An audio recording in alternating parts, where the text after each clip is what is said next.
my gosh. Oh. Yes. Mm-hmm. Another week of football is comes another episode of On and Off the Field with and Dylan. Mm-hmm. Podcast On and Off the Field. Hold on a second. Hiya. There we go. I was just talking. Oh my. Yep. Yep, that's why. Okay. I was going to wait to tell you this because I wanted to do it after we hit live. Uh-huh. Holy Jesus. So for those who don't know, because if you don't watch the show, you probably don't know, but unless you're from the area, our local grocery store, Wegmans, has a beer section. You can pick 6 of them off this wall for like $11 or something like that. Great deal, because I always get the tall boys. So it's a great deal for me. If you just get like bottles and regular size cans, it might not be a deal. But this is my last one out of the last 6-pack I bought. And this one is a spiced golden ale from War Horse Brewing Company, which I'm pretty sure I've had War Horse already in some of my past packs. Special ingredients in this one are cinnamon, nutmeg, and allspice. And let me tell you, you saw my reaction. I just simply cracked the beer, and it just like I got punched in the face with Christmas. Is that a bad thing? I don't know yet because I haven't tried it yet. There's your beer. Nice. I'm kind of scared to try it, to be completely honest with you. That smell. From a distance when I cracked it. Honestly, the first thing I smelled when I cracked it was pine, like pine needles. Like I was smelling a Christmas tree. When you actually put your nose up to it, you get more of like the cinnamon and the nutmeg smell. But from a distance, it's more like, oh God. Oh. Oh. Ha! I don't think mine that I'm drinking over here is as strong as yours, but it's not bad. What do you got? I have some wood chop chocolate stout. Ooh. From Smutty Nose Brewing Company. Where is that? I have never heard of that. It is in Hampton, New Hampshire. Hampton, New Hampshire. It was in that same section of the You Pick 6.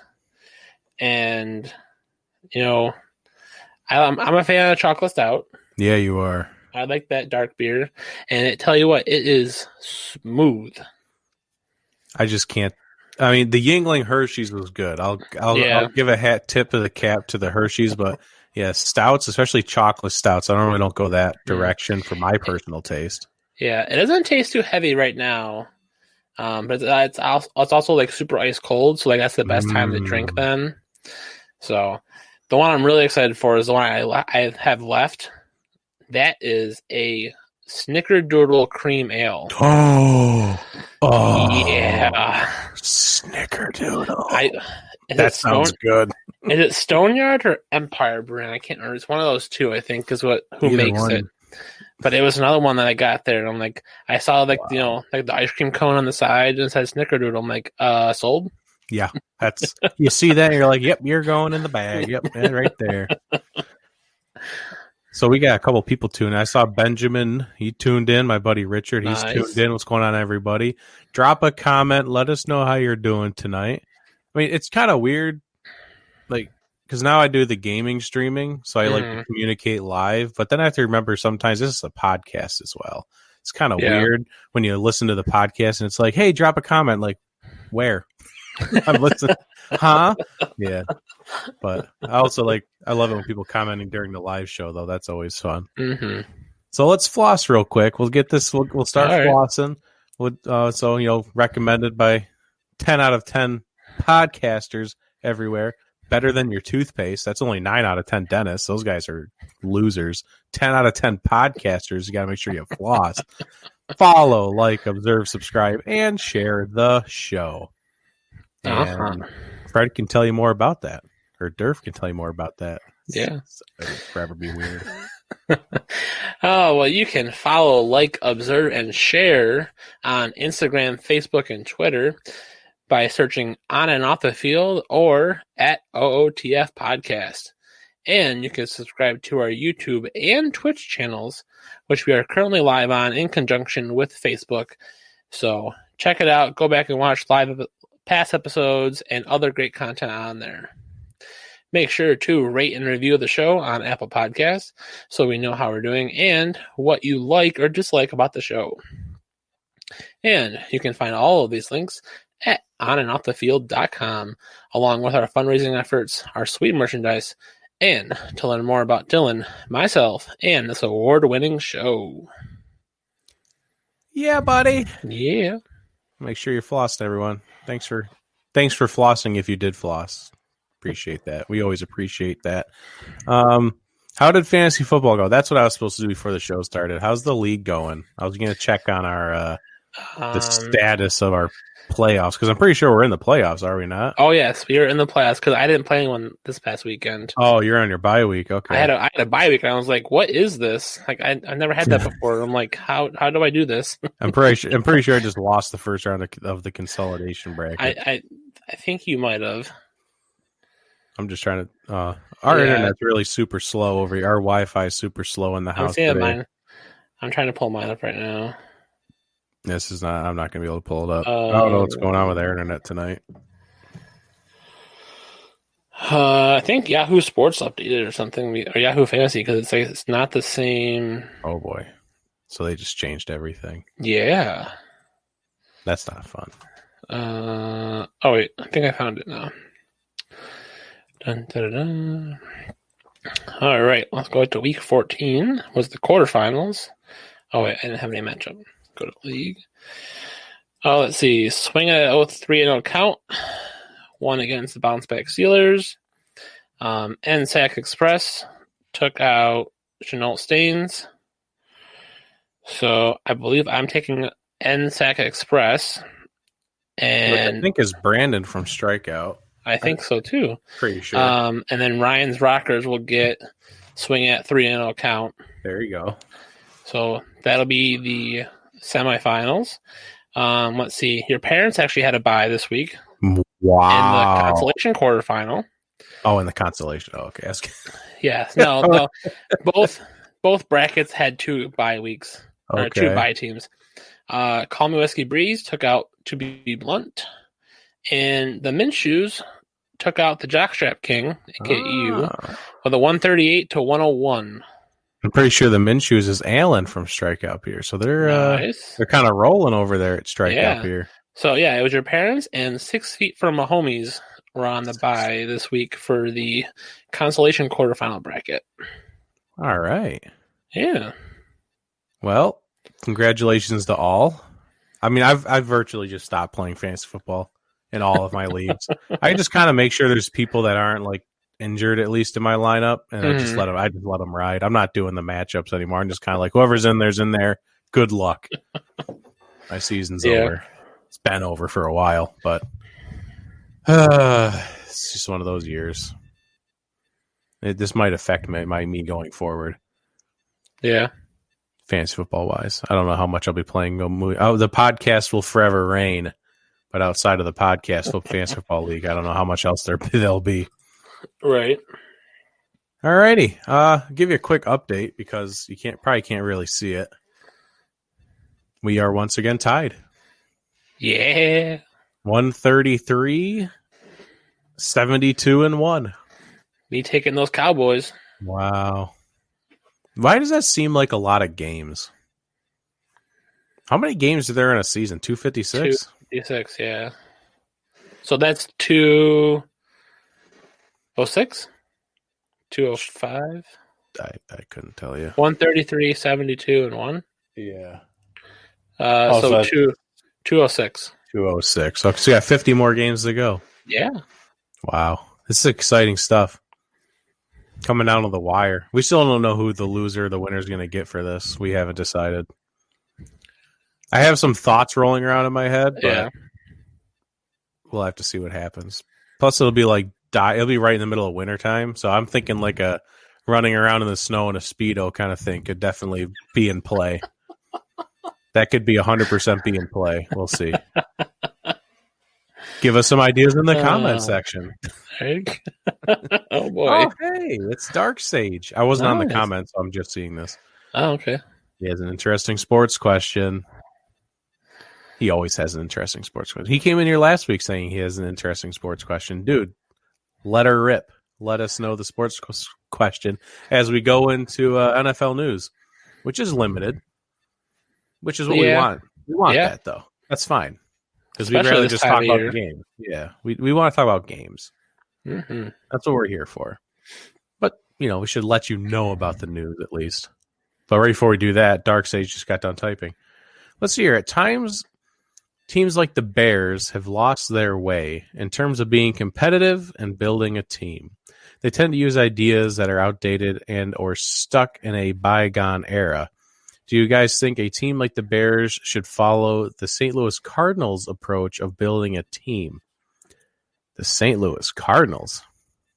Does that mean we talk about baseball? I believe the baseball team, yeah. I don't know how they're building their team. I couldn't tell you. Unfortunately, I don't know either. Sorry, you're going to have to find a different reference. The problem with the Bears, the Bears just lose. You did nail pretty much the first part of that. Mm-hmm. At least in terms that I can understand.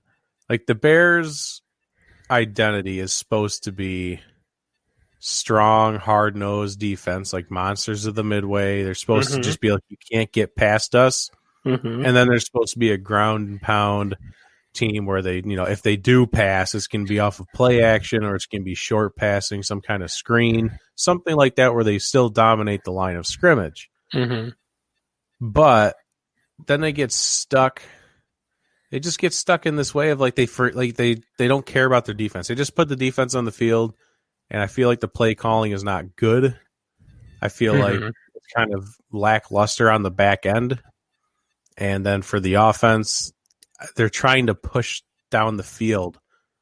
You have David Montgomery, who's a good running back, but he's not utilized. Mm-hmm. He only had 11 carries this past week. He did a lot with those 11 carries. He did a lot with it. But still only 11 carries. They have two bad quarterbacks on their roster, but they still want to try and make the quarterbacks the heroes. I don't get it. It's confusing to me. But TJ came in here. Yeah.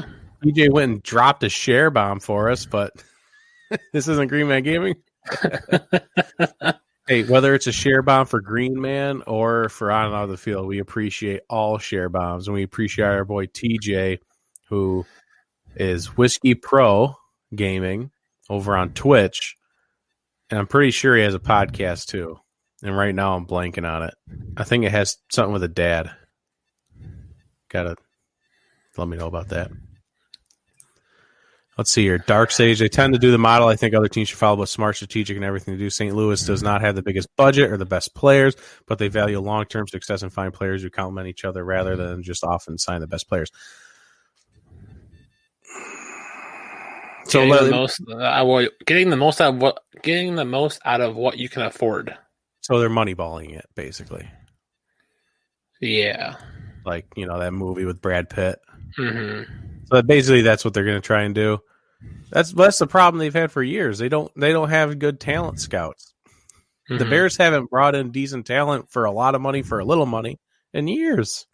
Except Khalil Mack, who they sold the farm for, and even he's been kind of wishy-washy here and there. Mm-hmm. Oh, there we go. Just Be a Dad every Tuesday night. Just Be a Dad podcast. Tuesday night? That's tonight. That is tonight. I wish I could raid. You do streaming, you can raid other streams. We can end on and off the field and raid Just Be a Dad. We'll tell everyone to go hit you up. The Bears play calling is almost as bad as the Cowboys defense. Yep. Yeah, both on offense and defense. All right. Let's do some NFL news. All right. After we just got done blowing apart the Bears. And that Well, we just got done blowing apart the Bears as they just blew apart the Texans this week. Yeah, they did. Holy cow. Insanity. So, first piece, the Raiders fired their defensive coordinator, Paul Gunther. Gunther? Mm-hmm. Yep. Paul Gunther. That's a funny name. Mm-hmm. And named Rod Marinelli. Isn't there an NFL analyst where his last name is Marinelli? I feel like Gino Marinelli is a person. Or it could be at least close. It's probably not a person. But apparently whoever that guy is, he's the interim defensive coordinator for the rest of the season. Gruden's hoping that he will bring a new voice and energy to the defense, and the Raiders' playoff hopes are just slipping right before their eyes. Yeah, they just seem like we had this conversation a couple weeks ago, didn't we? Mm-hmm. Yep. We just got done saying, like, someone asked us, are you buying in on the Raiders? Like, I'm close to buying in on them, but I have to see just a little bit more. Mm-hmm. And they never gave me that little bit more. It just never happened. And I'm done with them. I'm done with the Raiders. I am. I'm done for this season with the Raiders. Okay. I don't know where they're seated right now. I can look that up. But I saw that at least for the 2021 season on the short list is Wade Phillips for the Raiders defensive coordinator position. Oh, that's a good one. Yeah, for next season. So I just wanted to get that tidbit in there before I forgot. But yeah, I mean, are you done with the Raiders as well? I'm done. Yeah, with them. I can't stand it anymore. I think they're like 9th, I think, right now in the playoff standings. I think right now 4, 5, or 5, 6, 7 should be. I'm gonna blank here. It should be Dolphins, Colts, Browns. You nailed it. But then the Ravens are sitting at 8, so I think the Raiders are at 9. So it's that's one tight playoff race right there. Yeah, we got the Raiders at 7-6, and Baltimore at 8-5, but they're getting kicked out by the Dolphins because of conference record. They got the tiebreak over Baltimore based on conference. Yep. Mm-hmm. So you nailed it. That was even without looking? You're pretty good at this stuff. Yeah, I mean, I looked at it last night, I think, and then I looked at it earlier today, and I didn't even remember. Wade Phillips and John Gruden to make an interesting combo. Yeah, it's almost like living in the 90s all over again with those two coaching. And then John Gruden's favorite current NFL coach. Really? Interesting. Favorite NFL coach is John Gruden. Hey, welcome to the show, Joseph. I see you. I see you sneak in here. I got a thing down here that tells me who sneaks in. I see you. But yeah, that's interesting. You know, that it's an interesting fire. I guess it makes sense. I don't think anyone saw it coming, but it makes sense. The Raiders' defense has done everything short of an impressive. If that made sense. They haven't done anything impressive in a few weeks. They beat the Chiefs, and then everything's just been downhill since then. Mm-hmm. Yeah, no, definitely. I mean, if the Raiders were going to fall apart, it wasn't because of the offense. Yeah, and then the offense is slowed down because I still think it almost feels like they're limping Josh Jacobs out there. You know, he has an ankle injury, but they're like, "Bro, I need you to man up." That's what it kind of feels like. And then Henry Ruggs. Henry Ruggs is exactly what I thought he was going to be, which is fine, but he's never going to be a number 1 wide receiver. He's Robbie Anderson, you know. He's going to be always a number 2 or even a number 3. He's going to catch 2-3 balls a game. One of them might be short, and then the rest are going to be some deep balls that he might take to the house, he might not. But that's going to be his role for the rest of his career. That's what I always thought he was going to be. It's his rookie year. I get it. I don't want to completely tear apart a guy in his rookie year, but you can only do so much when you're 5'10" and all you do is run fast. Just saying. Well, look what Tyreek Hill does. Yeah, and he's an exception, and I think that's more of Eric Bieniemy and Andy Reid. That's their offense, and they've done a great job of it, but not every coach and offensive coordinator is Andy Reid and Eric Bieniemy. Well, exactly. He's not in the right system. He's gonna be that second, third string receiver in the Raiders system. That's how they operate. You know, they took talent, but talent doesn't always work in every system. And it's weird when your offense, your number one wide receiver is your tight end and Darren Waller. Sad. TJ, can we talk about how great the Cowboys were since we're in the 90s now? No. I don't want to go dust. I want to go dust off my VHS tapes to go watch Dallas Cowboys games. Got to go to the, what's that? Indiana Jones, the Temple of Doom. Temple of Doom, yeah. The Temple of Doom to go get you got to go snatched off the pedestal to get their Super Bowl rings. Oh, yeah. Is it the Crystal Skull? Yeah. It'd be like a Cowboy Super Bowl ring because they're so old. Just put them at the bottom of the temple. Tampa Bay running back Ronald Jones is going to have surgery on his pinky finger. Yeah. Getting a pin put in there. Mm-hmm.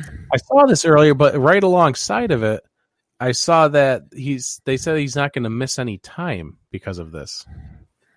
I see you put here that his timeline to return is currently unknown and leaves a void in the backfield because Leonard Fournette was a healthy scratch and LaShawn McCoy just sucks. He's just not good anymore. No. But I saw that he wasn't going to miss time. See, I saw he was. I saw that they didn't know how long it was going to take for him to be ready to go back in action. So that might have been fake news. It could have been just someone like, well, they didn't give us a timetable. That means he could be playing next week. That's probably not true if you're getting a pin put in your finger, I would guess. Yeah. Especially if you're a running back. Like, you got to take handoffs. You usually got to use two hands to do so. Yeah. I'm going to assume he's going to be in a little bit of pain after getting surgery. No matter how invasive it is, I don't know. Mm-hmm. To get a pin put in, I feel like that's like minorly serious. You know what I'm saying? Yeah. Like it's on the high end of minor surgery. Mm-hmm. I don't know. There's Just Be a Dad podcast. Nice. Kind of switching over there. Giving it to Go Sports teams. Who are you supposed to be? What's the guy's name from Parks and Rec who wore the NFL hat to the game? That I'm blanking on his name. Chris, Rob Lowe. Rob Lowe. Chris Traeger from Parks and Rec, but yeah. Rob Lowe. Yes, the NFL hat. Yeah, so Just Be a Dad podcast is ran by Rob Lowe, apparently. All right, here, take over for a second, would you? Oh, wait, hold on. My cat's being super. No, I hate these cats. I'm gonna skin them. I swear to God. Never mind. All right. Scratch all that. Okay. So yeah, he's getting surgery. Christian McCaffrey's unlikely to play this Saturday. Mm-hmm. He's still dealing with a quad injury. He had shoulder injury earlier this season. He's had all kinds of issues. Ankle injury, yeah. I mean, I don't want to say it because Lee Swinney coming in from mass media, minorly serious. I'm going to pin that comment real quick if I know how to. There we go. Minorly serious. Put that on a t-shirt. I don't want to say it because I don't want to be the guy that the Debbie Downer. I don't want to be the guy that's like, he'll be fine. Because these are all minor injuries on the surface. He maybe just got a little unlucky this season. But this is the running back position. This is a position where you get hit a lot. On every play, you're getting hit. Up the middle, outside, you're getting smacked. And Christian McCaffrey was the most utilized player on a single NFL team, probably in history. Maybe not in history, but, I mean, this guy was like the definition of a workhorse. All right? I'm kind of concerned that his career might be he might be on the back end already. Is this an overreaction? Not entirely. Because I see where you're coming from. And, to a point, I agree. This season has been a huge scratch on his career. He's not getting, the stats are just wipe him out, start again next year. Something's not setting right with him. He's not conditioned right or something. I don't know if is it Matt Rule's offense that he's got schemed up that McCaffrey's doing something different now versus, last year. I'm think it's more conditioning than anything. And I think McCaffrey's trying to come back quicker than he should be. And I think that is why you're getting these chain reaction, snowballing effects of, injury 2 weeks later, then he's out for another 2 weeks, and, he injures another part of his body because he didn't condition or, get right before coming back. So if he, doesn't make smart choices, the back end of his career is very much coming right now. I tried deleting this comment from Twitch because it's spam, and I accidentally deleted Strikeout Beer's comment. Oh no! Strikeout Beer, tell us again. He just said yo. He says yo. Durf and Dylan, what's shaking, boys? What's going on with you, man? Yeah, I see what you're saying, and the only said, son of a bitch. Sorry, man. That was just really bad timing. Hey, Strikeout Beer, don't go anywhere. I gotta show you my beer real quick, and Durf's got to show you his. Yeah. But yeah, just to comment on what you said. That's a good point. It's all of what you said is a good point. It could have been the first injury. Could have been just because he's trying something new. It could have been just something new they were doing in practice with the new coaching staff.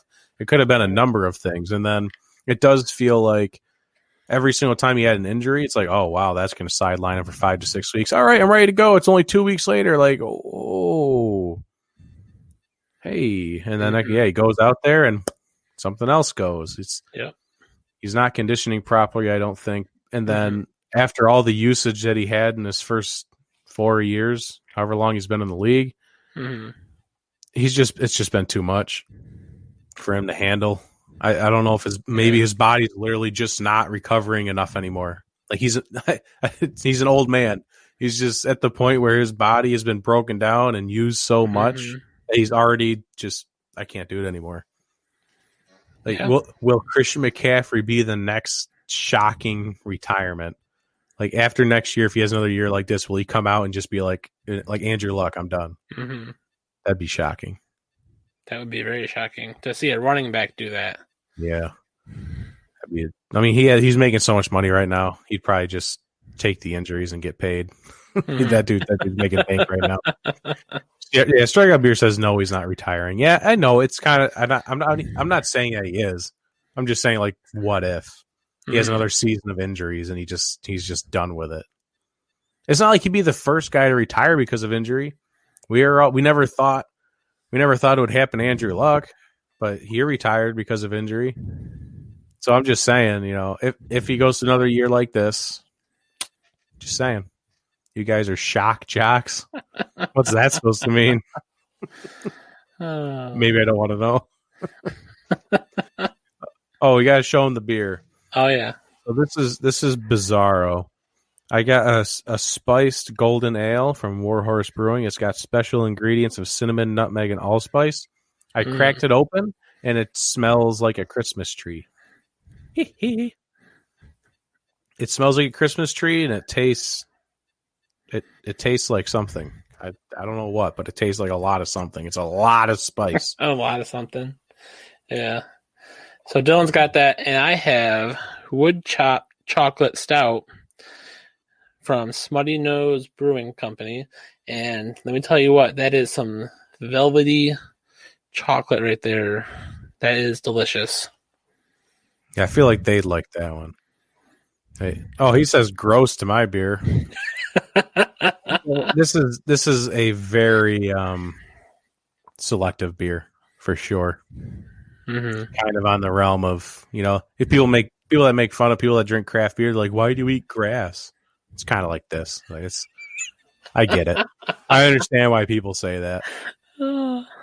Tastes like a Christmas cheer sitting in cinnamon. He says that's cool, Durf, and that's pretty presumptuous. Oh, Lordy. Where were we? What were we talking about? Oh, he says we say that stuff just for the clicks. Dude, we haven't gotten clicks for 2 years. And I say this stuff all the time. I don't say it for clicks. That's my God honest. I'm not saying it's not even an opinion. It's just a statement. Like, what if? Yeah. There's literally podcasts out there that just talk about what if scenarios. Like, what if we didn't drop the nukes on Japan? It's just it's just for fun. Click horse. All right. If we had a moderator in here, hit the mute button on this guy. Where's the unfollow button?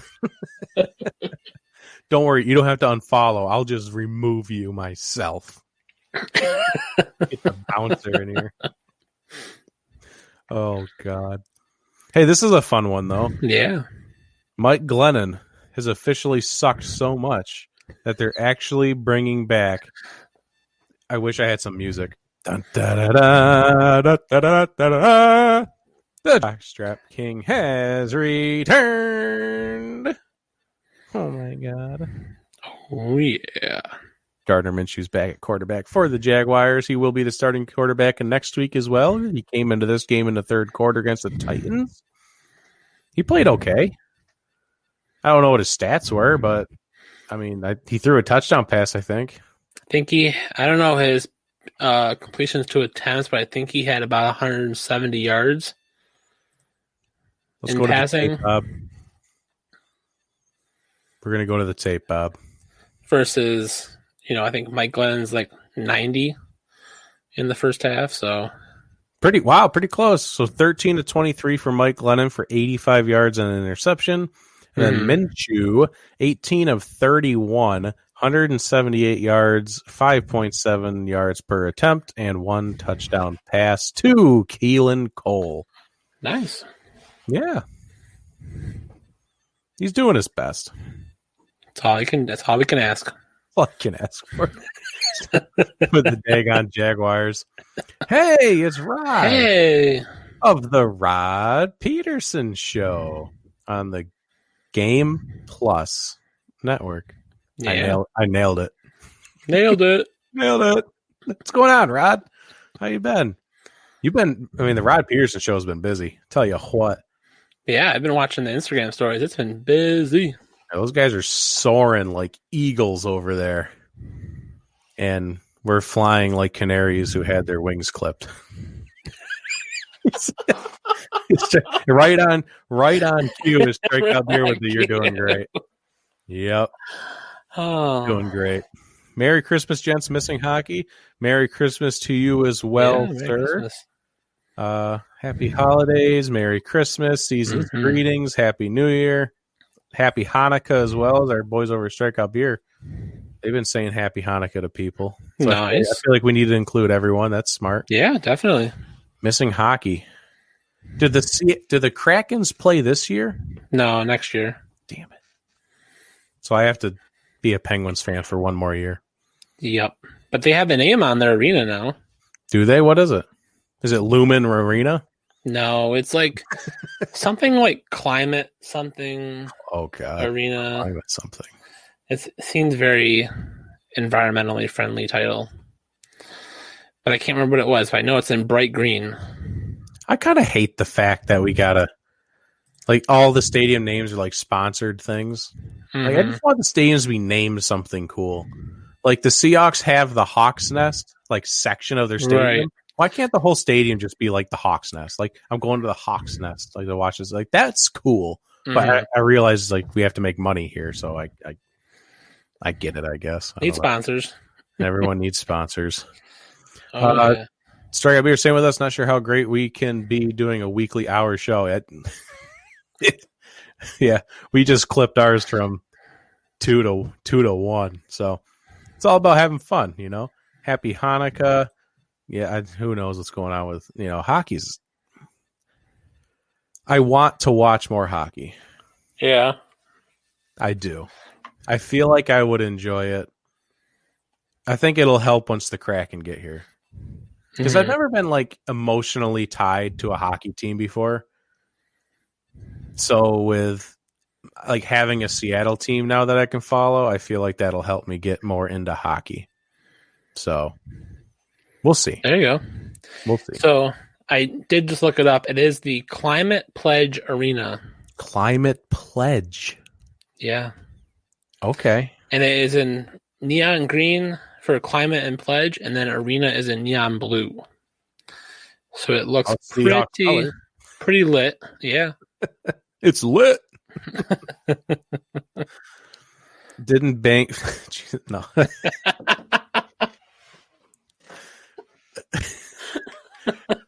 I don't think they got it. I don't think they won that bid. I don't know if the bid was accepted. Alan wants to get big, but no effort. Alan tries. I feel like he tries. He does the trivia. Mm-hmm. He has his fun little segments. I know the boys at Strikeout Beer. At least I know Rapid Dave is a Predators fan. I think. Okay. I could be completely wrong, and he could fix me. What is this hockey? I thought they were Stars fans. Oh, you're right. It is Stars. I'm sorry. I think someone else is a Preds fan that I know. It's Stars. You're right. What is this hockey you speak of? They like smack around pucks on ice. I don't get it either. It's weird. I am in New York. Don't. I could do an hour segment on just why I like Seattle sports. I'm not going there. I'll make like a side post about that. Yeah, he said Dallas Stars. Alan's a Red Wings guy. Red Wings. Interesting. Where are they from? Is that Toronto? No. No, Detroit.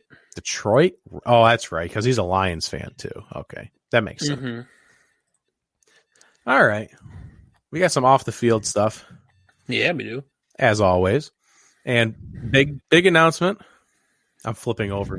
It's missing comments. That's annoying. I don't know what Facebook's doing with comments. Yeah, he's from this is why I said I want to get more into. Oh my god! I got to get more into hockey. I got to understand what it is more. So Walter Payton Man of the Year nominees came out. Mm-hmm. We're not going to cover them right now in the show because we still have NFLPA Community MVP people to talk about, their weekly awards. So I just want to do it at least for Buffalo. Do you know who your Buffalo nominee is? I do. Is Harrison Phillips. Hot Dog Arms. Hot Dog Arms, yep. Hot Dog Arms, Harrison Phillips. Let's see what I haven't read any of this yet off the website, but I do plan on making some blogs, doing some breakdown, kind of shortening it up for people that can read. You know, I write at a very unintellectual level, so it's I people call it easy reading. I think it's I don't use big words. So Harrison, he developed he gave back to the health care heroes, donating $10,000 worth of meals to healthcare workers. He has his Playmakers organization. I think we talked about that earlier in the season, actually, at one point. So, do you want to talk about anything on Harrison?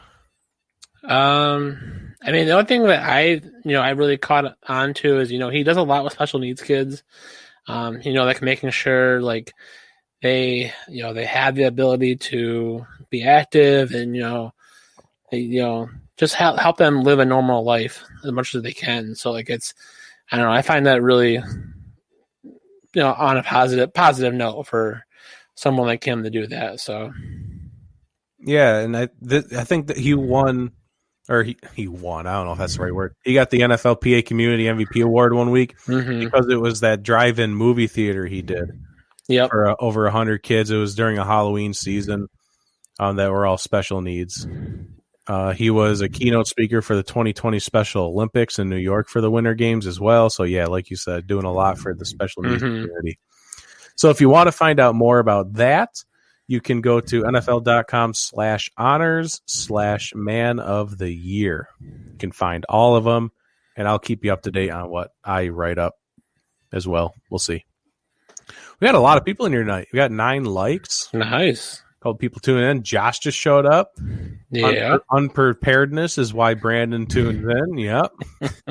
You are guaranteed an unprepared show when you tune in. Yeah. But we won an award, so shove it. Hey-oh, it's Josh.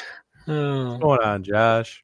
Said in the beginning of the year, I stand by my statement that Defensive Player of the Year goes to Aaron Donald. Coming out of left field, but you're not wrong. Not surprised.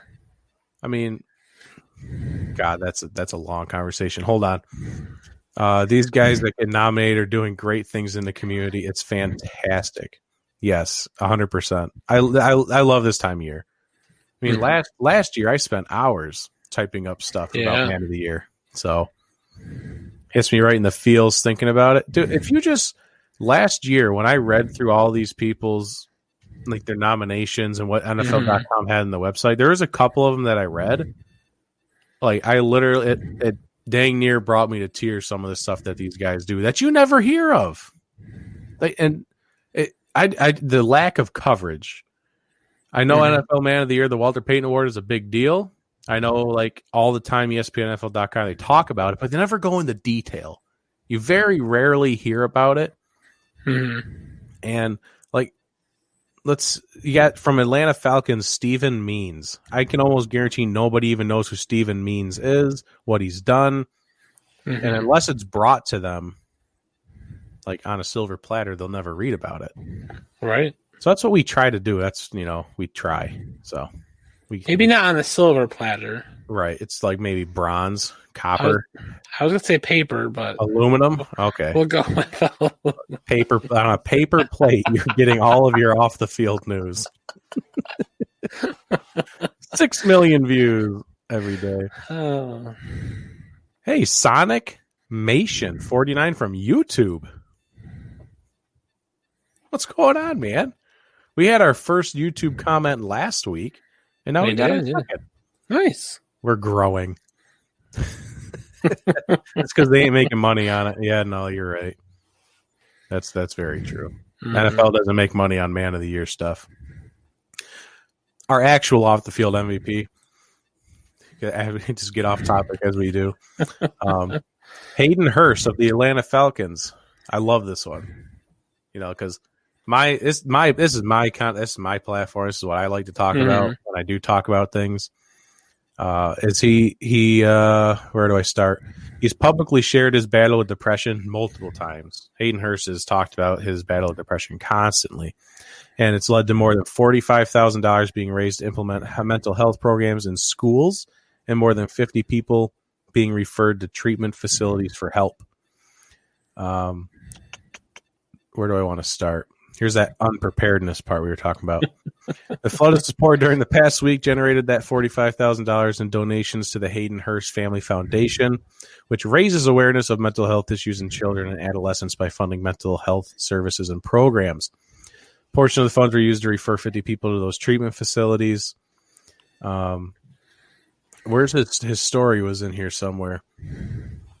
Probably past it. Yeah.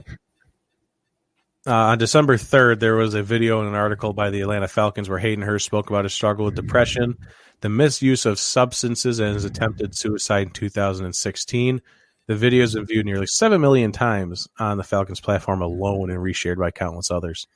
This is not the first time Hayden Hurst has shared his inspiring testimony. The courage shown in this instance helped empower those experiencing similar struggles that it's okay not to be okay. And a generation that grew up being told, don't cry like you're a man, don't show feelings. Same goes with the women of our generation as well. It's just like where emotion has been, it's what you keep that ish inside you. No one wants to hear about it. It's a filthy lie that we've been fed. Don't believe it. It's okay not to be okay. Absolutely. Talk to someone. You can talk to us. This is the comment section right over here. You shoot us a DM. Do whatever you want, man. It's okay not to be okay. Yeah, definitely. And Rapid Dave just jumped over to YouTube and said he just subscribed as well. Love the show and the content. Hey, first time meeting you. Hey, thanks for the thanks for the sub. I love his new logo though. Yeah. Does that look familiar to you? The Rapid Dave logo. Is that? I can't see it very well on my screen. I was going to say, does that design remind you of anything? I implore you to there you go. Oh, that's clever. He says, talk to someone, seek help. It's absolutely okay not to feel okay. Yes. 100%. And there's great services out there. All you got to do is look. If you can't afford or get to a real therapist, there's online help. There's actually a website called BetterHelp. .com. I think it's a .com. BetterHelp.com, where you can get like a mentor, therapist kind of person, coach online. You just like meet them on the phone or do like video chat, stuff like that. That's a great resource. There's options out there. So I implore everyone to learn about that. It's okay to not be okay. All right. Now we got that out of there. Is there anything that Durf's not digging? Because that's the next banner in line. No. Oh, I got something I'm not digging. What's that? Hold on.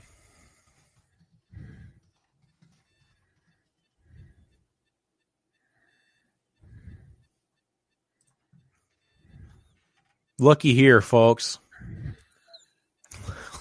And I've just put up the banner, Moran Talks Morons. Hey, if you got a problem with Sarah Fuller being on the field and squibbing a kick and kicking 2 extra points and making both of them, and you have a problem that's discussed because it's a historic event, go back and live under the rock you came from. No one wants to hear it from you. No one cares to hear your negative opinions. No one wants to hear your sexist opinions. Nobody wants to hear the fact that you don't want her to get hurt playing with the boys. Shut up. Shut up. She's kicking footballs for a Power 5 school. Granted, that school has not won a football game this season. That's not her fault. She had nothing to do with that. The team just terrible. Vanderbilt, I think, right? Yep. Yeah. If you have a problem with Sarah Fuller, you got a problem with me. Catch me outside. How about that? There you go. There you go. Let's jump into some Week 14 recap. I just remembered about that, too. I was fired up yesterday about that. Some of those people. Thursday night's game, Week 14 recap. Now that we got like all this fun stuff out of the way, let's get serious and talk football. Yeah, the Rams had their way. Oh, they did. Fire in the chat from Brandon. Yeah, I found it funny just because the Patriots stayed in LA because they dismantled the Chargers, completely dismantled the Chargers, 45-0. Turn it around a couple days later, they stayed in LA, play the Rams, and they get dismantled. Now, I realized 45-0. Wow, that's a big deal. Holy cow, 45-0. But Cam Newton did not play well in that game still when they beat the Chargers. And guess what? When they lose 24-3, Cam Newton still wasn't good. I don't even want to say I'm concerned about Cam Newton. I don't even want to say that because I don't have concerns anymore because I was skeptical the entire time. Skeptical the entire time. It's just looking more like Cam Newton is just not a quarterback anymore. I don't know if that's because it's a new offense for him with Bill Belichick. Things just haven't worked out. It's the lack of talent. He's not even running well anymore. He's doing nothing well. That offense has got to be close to bottoms of the league, especially as of late. They played well early in the year, and then he got COVID, and just since then, oh my God. Each week it looks like it's just harder and harder to see him as the quarterback of the future for New England, maybe anywhere at all. But then on the other side of the ball, Cam Akers, did he break the record for a rookie? Or is that still held? I know they brought up the number from, was it Barry? Barry Sanders? I'm not too sure about. He had a heck of a day, 171 rushing yards. Whether it was the record or not, single game rushing yards for a rookie, 171 yards is a lot for anybody. Yeah, it is. Unless your name's Derrick Henry. That's just like another day in the office. But for anyone else, 171 yards is a lot, especially for a rookie. But other than that, I mean, it was just kind of ugly. Yeah. Yeah, it was pretty lopsided, and yeah, the Rams are, they're kind of coming into form at the right time, and the Patriots are just not the Patriots anymore, and they're just falling apart. And I think we questioned it pretty heavily back in July when Cam Newton signed with the Patriots, and it's kind of like, why? Like, because you're gonna try and weasel your way through the playoffs again, trying to think everything's hunky dory, but it's not. Like the New England Patriots, this is where you're seeing how much Tom Brady meant to that system that they use with Josh McDaniels, because they didn't change a ton of personnel on the field. You had the opted out players, which was quite a bit for the defense, but that offense should still be fine with no matter what quarterback's out there because of the system. So clearly, Tom Brady has a little bit of influence on that system, making it work. And Cam Newton does not have the right amount of the right influence that is needed for this Patriots offense. Yeah, we all knew Bill Belichick wasn't going to be changing his team to accommodate Cam Newton. Right. Like, we've played quarterback with Tom Brady for 20 years and we've won Super Bowls. You're going to accommodate to us. Well, he didn't have the ability to. Nope. Got a ways to go, but how about them Ravens, though? Oh, yeah. I'm not buying it. We'll talk. We'll get to that. Lurk mode, hanging with the wife. Tell the wife I said hi. Lurk mode activated. Yeah, ugly game from Thursday. But then we get into Sunday. Mm-hmm. Last week without Saturday football, by the way. Exciting times. Just more days where I have to sit down and watch football. The wife's going to love that. Like, what do you mean there's games on a Saturday now? It was already weird with COVID. What do you mean there's a football game tonight? What are you doing on Tuesday? It's Wednesday. Why are we watching football? Yeah, this was just I don't know. I don't know what happened here. I couldn't tell you. This is why football is like the greatest sport ever. Mm-hmm. Nobody can explain this. No one can explain how the Bears beat Houston 36-7. Nobody can explain why Mitch Trubisky went out and threw 3 touchdown passes and no interceptions.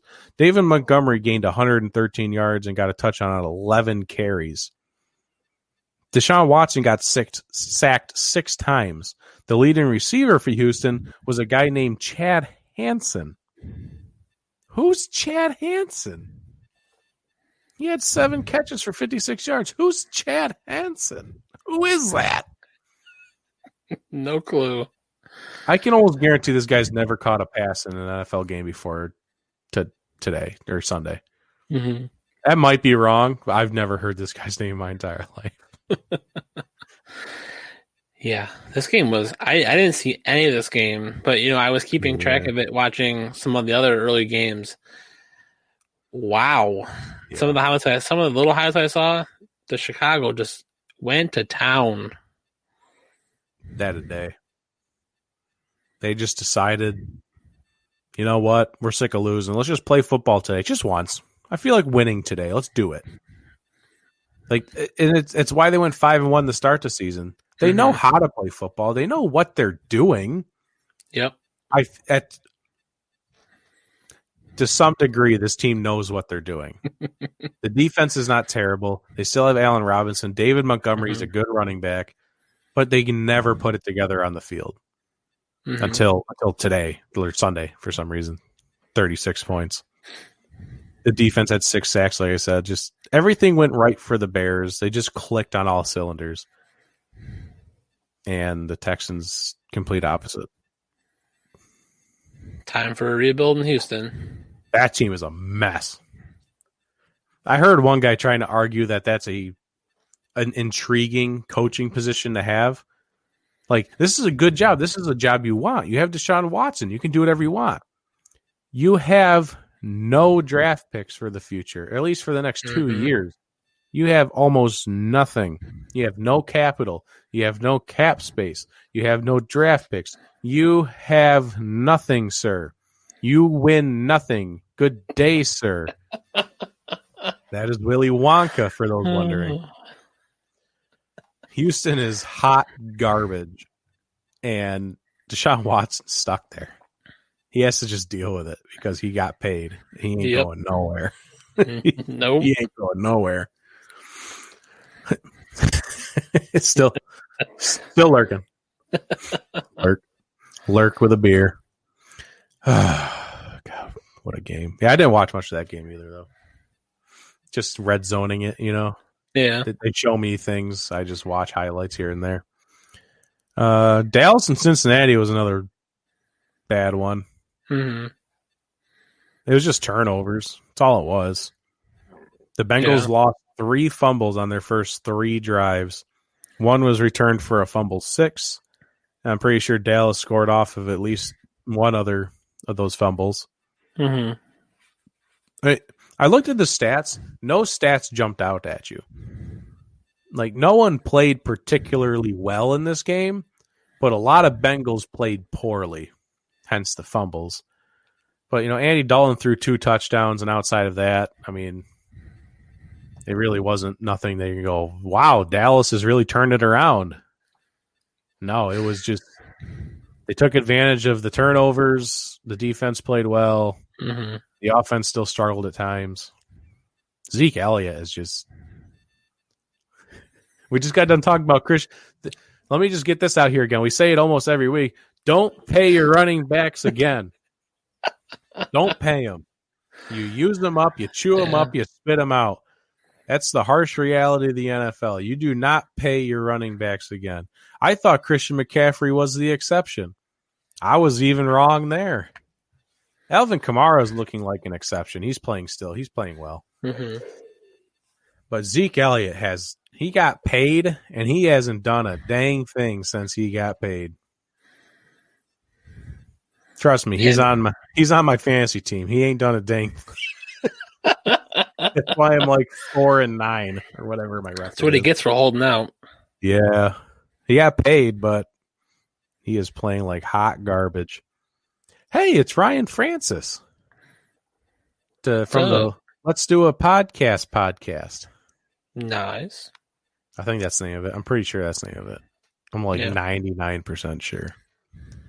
But yeah, any other comments there? It's kind of a hot mess.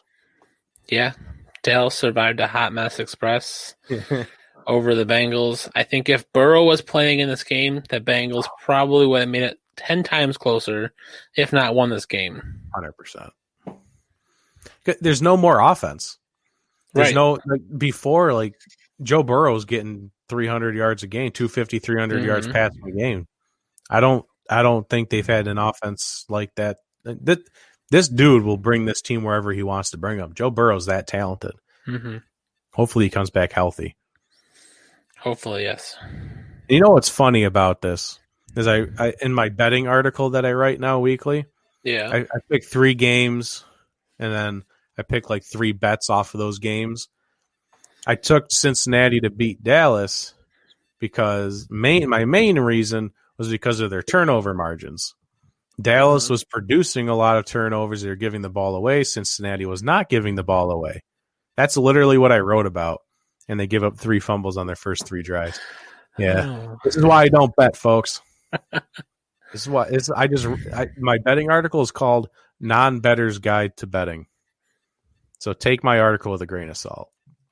Giving all a view, but hanging with the wife, so it's sound off for me. Hey, thanks for the view. Still watching. Yeah. Appreciate that, brother, and enjoy your time with the wife. We're in double-digit likes, too. Oh, wow. That's a new one for us, I think. That's pretty rare. It's been awesome. An active night. Yeah. Appreciate all the love. All the love and support. Let's see here. What else do we got? What else is up? Oh, we got the Chiefs in Miami. Oh, yeah, we do. That was it was a good game that turned into not a good game that turned back into a good game. If you want a pretty easy breakdown of how that game went. Yeah. Patrick Mahomes threw 3 interceptions. 2 of them were tipped. But they were still intercepted. Give it a rest. We know they were tipped. Technically, interceptions. It's still an interception. He could have thrown a better ball, so it wasn't tipped. There you go. But he still had 3 interceptions. The Dolphins' defense is really good, and they didn't even have Kyle Van Noy in this game, which they mentioned about 50 times during the broadcast. As soon as like Patrick Mahomes completed a pass, if the Chiefs picked up a first down, oh well. If Kyle Van Noy was in there, who was out with a hip injury today, that was the entire broadcast. It was annoying as all hell. But if he was in there, maybe the Miami could have pulled this off. Who knows? And It was a very close game. It all came down to I think they actually had the onside kick at the end of the game, did not recover. My big takeaway from this game, Travis Kelce. Another 100-yard performance. And since DK Metcalf was pulled in the third quarter of the Seahawks-Jets game, he didn't get a chance to really keep up with Kelce. So Travis Kelce is actually now the leading receiver by yardage in the league. Oh, in case people listening or watching don't know, Travis Kelce's a tight end. He's leading the league in receiving yards, and he's a tight end. He's had 5 straight years of 1,000 yards receiving, which is a record for tight ends. Complete insanity. The dude is a monster. Right up there with the greats. If not, well, he still has a while. And you can't call someone the greatest until they retire, I think. Or at least give this guy a couple more years. But, man, this guy is he's reaching for greatness, that's for sure. Definitely. Yeah, it's surprising but not surprising he's leading in receiving yards right now. Because it's just the way that system works. He's in a great position. I mean, you have all these speedsters on the outside opening up the field, and he's just sitting there in the middle, just waiting to catch things. He's too athletic for linebackers. And if the safeties don't double cover Travis, then they're going to hit Tyreek, McCole, or Sammy over top. Yep. You're right. He is talented, though, and that's why linebackers can't cover him. It's not like you can throw, Jacob Hollister in that offense from Seattle or Tyler Kroft from Buffalo. Like, they're not going to succeed in that offense unless you got some talent. Right. So we don't want to take anything away from Travis, but yes, he is in a very good system to succeed. Yeah. But Miami is struggling right now, and even Tua's a rookie still; he's still growing, but Miami's offense has gotten bit severely by the injury bug right now, and they just lost Devontae Parker. With a leg injury. Leg or I think hamstring or something. But that's not good right now when the Dolphins, this is not the time you want your players to be getting injured. Take care of that in the beginning of the year. Yep. I mean, I don't know. It was a great story when they were on fire for a while there, and then throw Tua in there, and you accept the growing pains, and I don't know. I mean, even Tua's banged up a little bit with the ankle.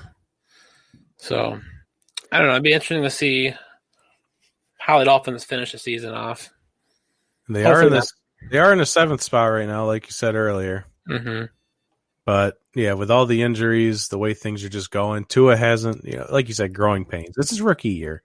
He's coming off a major injury. His team's not the greatest on offense talent-wise.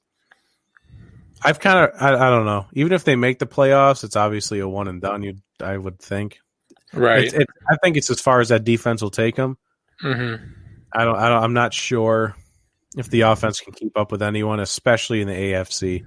I mean, if they ended right now, they'd end up playing the Steelers. I think that's not a good time. No, that's not going to be a good time for Tua. So. And if the Bills jump to the 2nd seed, there'll be the Dolphins and the Bills. That's not going to be a good time.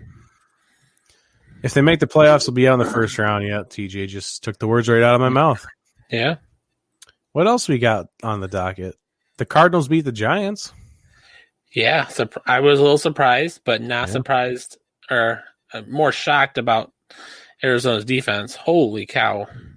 Yeah, I still think the Cardinals' offense has problems. I don't think they perform particularly well in this game.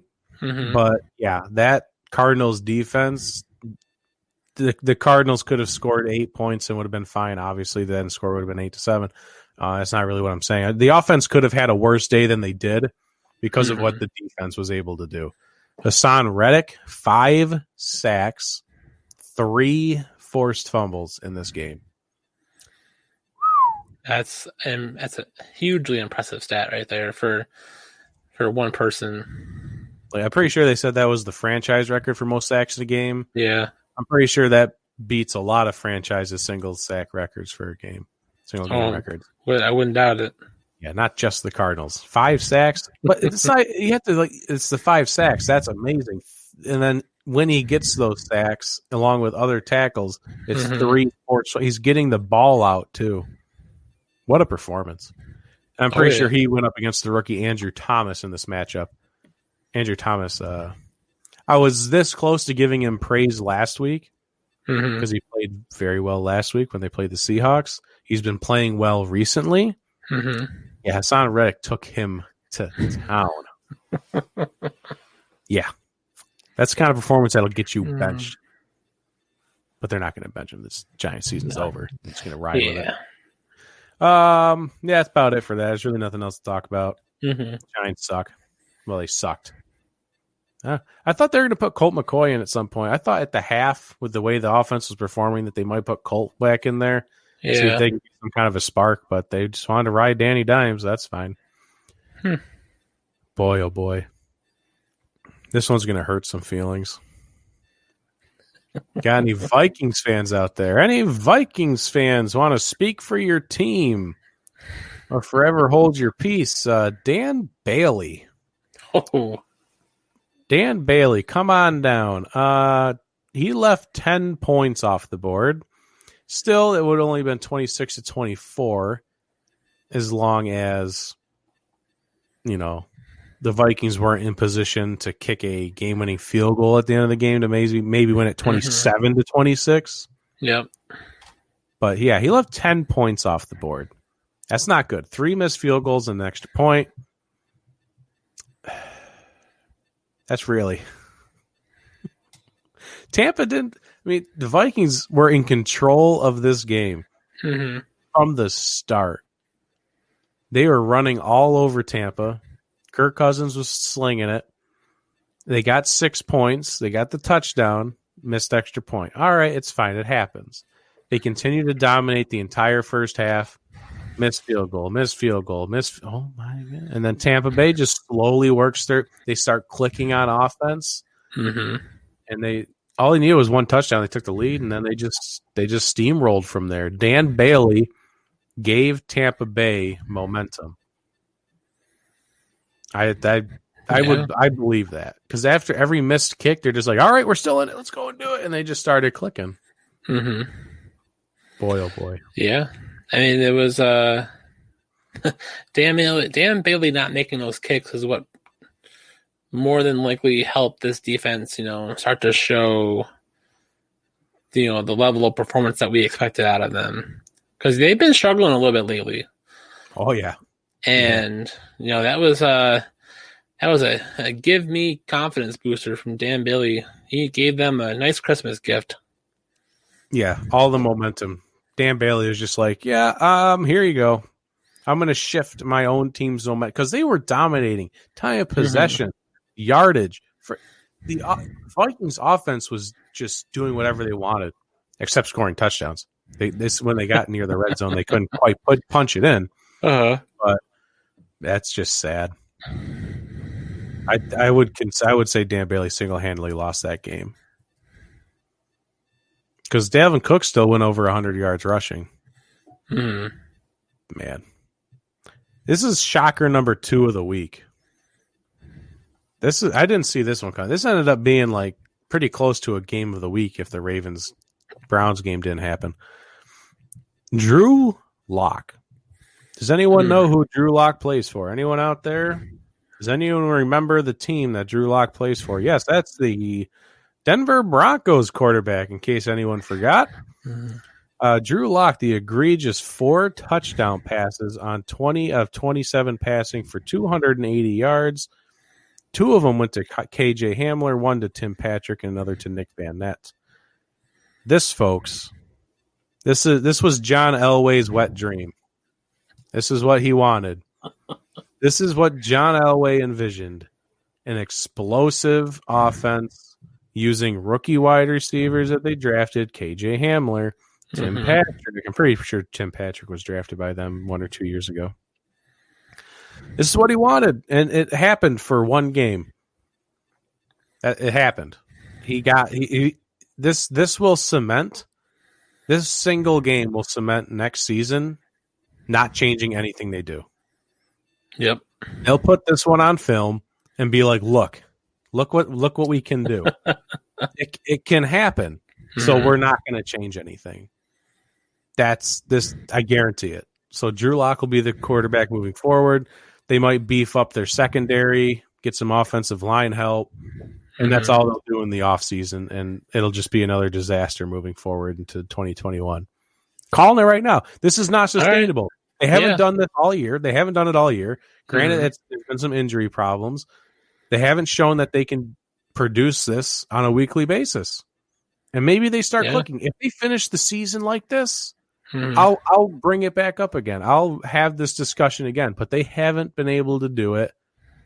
They didn't do it last year. They didn't do it this year until this game.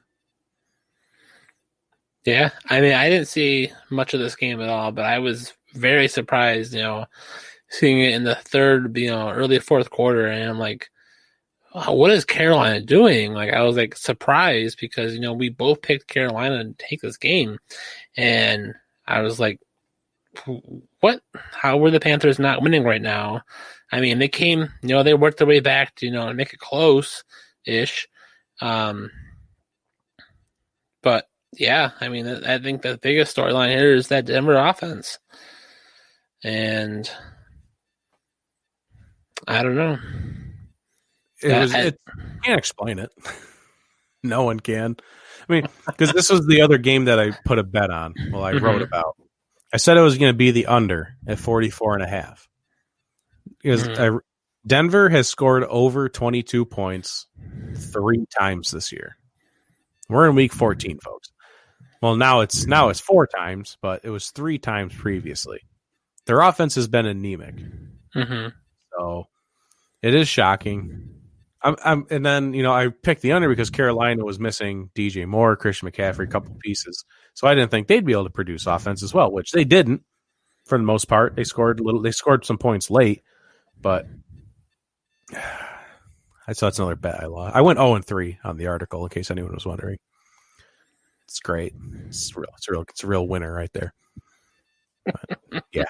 Shocking game. TJ says week 14 recap. The Browns the Cowboys finally won a game. Yes, they did. They feel good to beat Cincinnati with their backup quarterback in there. No Joe Mixon. It's a moral victory. How's that? There you go. I want to know more about Durf's pop collection and tell the Bills to give the Cowboys back Cole Beasley. No, we're keeping Cole. Keeping him forever.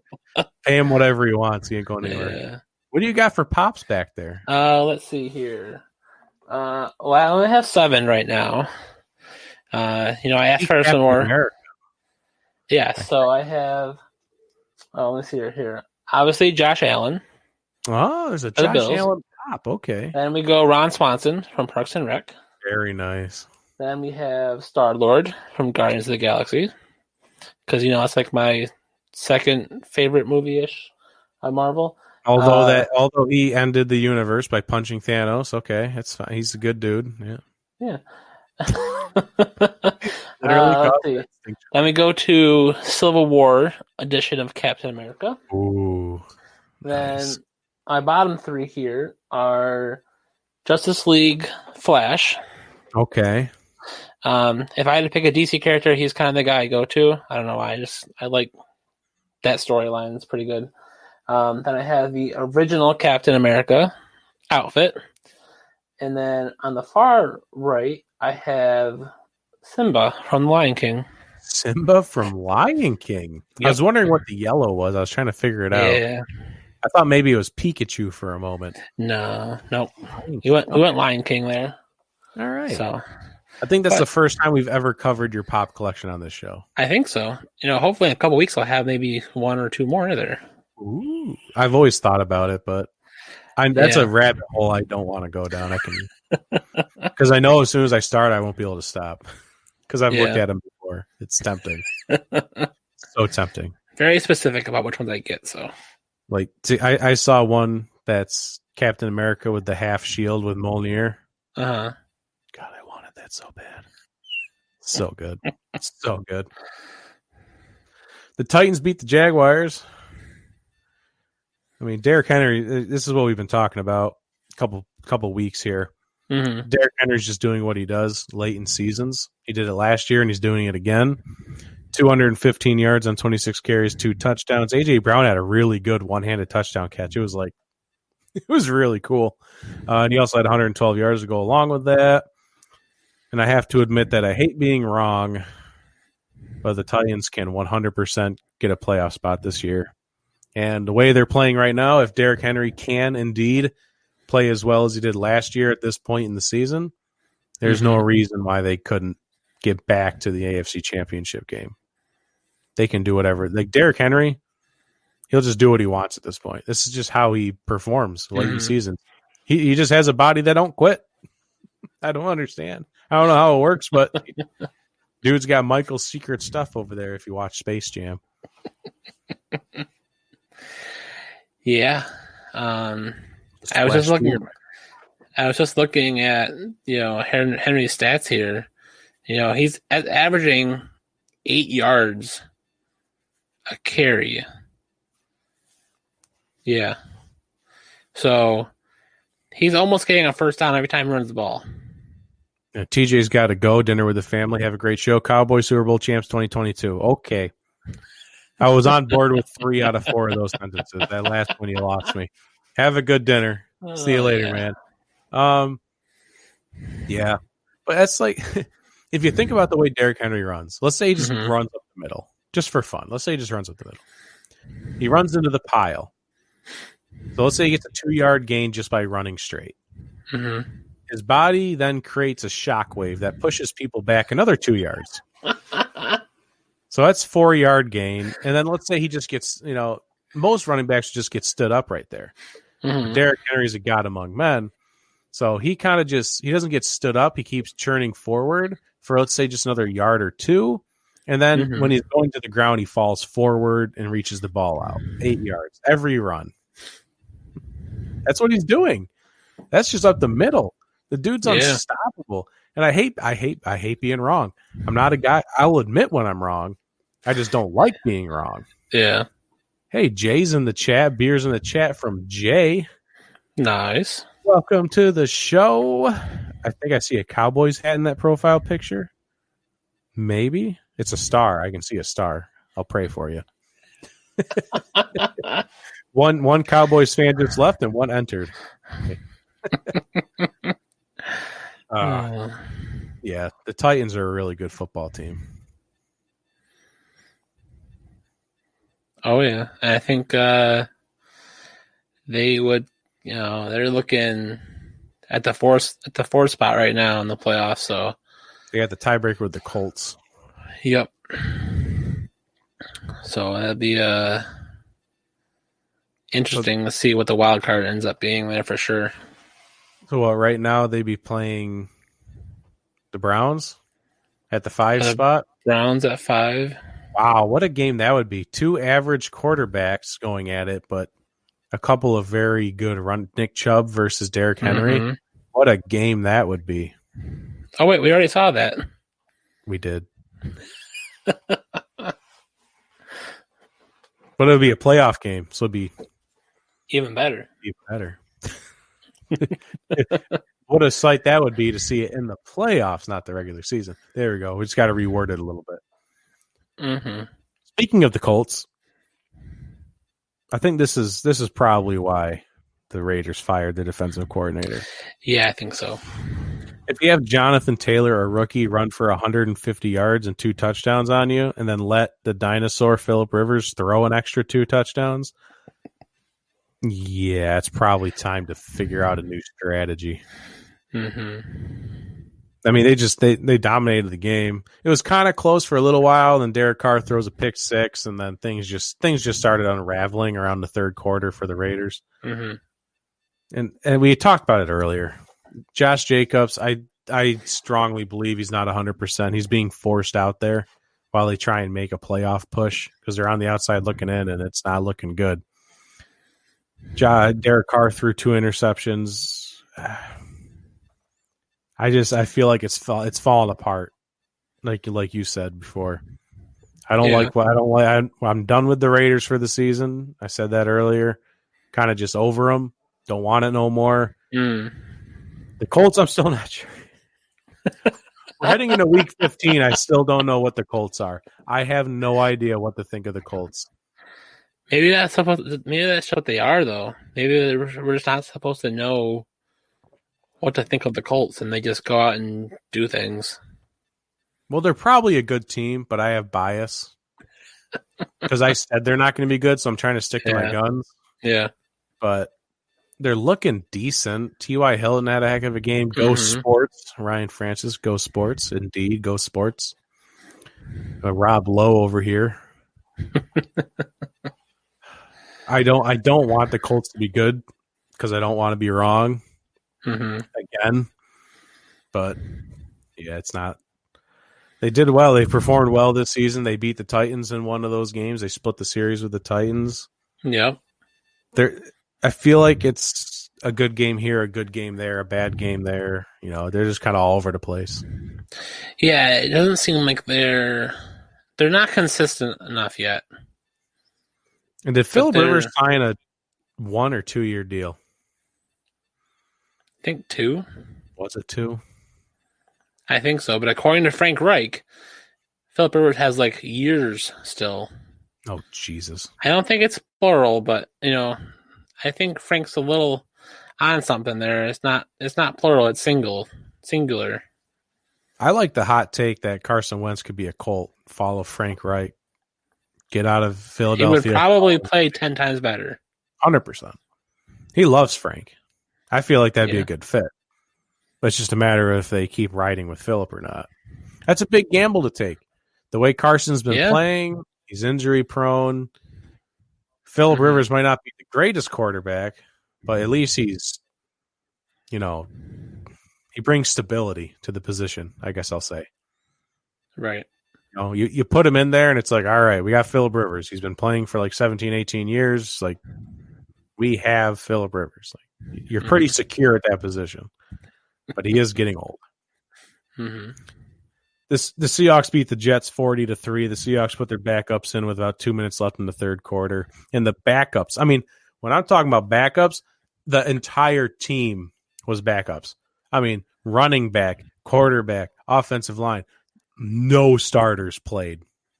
Well, Geno in the game? Yeah, Geno Smith took over a quarter worth of snaps. Wow. And they still... And the Jets left starters in. Let me be clear. The Jets left starters in. And the Seahawks backups beat the Jets 3-0.